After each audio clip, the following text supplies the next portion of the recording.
L'info écho avec Capital. Le chiffre du jour, c'est 38, comme le montant en euros du plafond des tickets restaurants. Ce seuil doublé durant la crise sanitaire pour encourager les consommateurs à se rendre au restaurant va être maintenu jusqu'en février 2022. Et ce n'était pas une affaire gagnée car initialement, la mesure devait prendre fin le 31 août. Les tickets restaurants seraient alors revenus à leur plafond initial de 19 €. Mais selon nos informations, le gouvernement en a décidé autrement. Mais attention toutefois, ce plafond de 38 € concerne uniquement les dépenses dans des établissements de restauration. Les paiements de courses alimentaires au supermarché ne sont pas concernés et gardent leur seuil initial de 19 €. Le coup de gueule du jour est poussé par La République En Marche.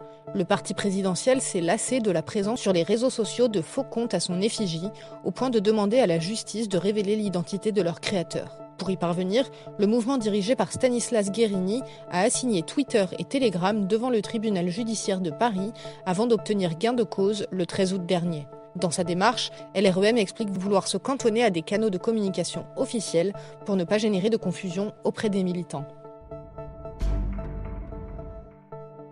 L'info pratique capitale concerne ceux qui veulent voyager en évitant de prendre l'avion. Même si les trajets sont généralement plus longs, il est tout à fait possible de se rendre dans la plupart des capitales européennes avec des moyens de transport alternatifs comme le train, le bus ou le bateau. Vous souhaitez bronzer à Ibiza en partant de Lyon ? C'est tout à fait possible en prenant un train jusqu'à Barcelone, puis le ferry jusqu'à l'île méditerranéenne.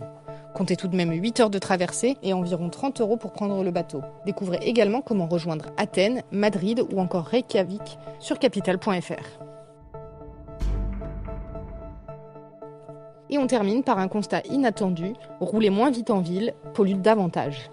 Alors que plusieurs mairies françaises s'apprêtent à abaisser la limitation de vitesse de 50 à 30 km/h, une nouvelle étude montre que cela ne réduit pas les émissions de gaz à effet de serre. En effet, c'est à 70 km/h que les voitures polluent le moins. En tout cas, sur le plan atmosphérique.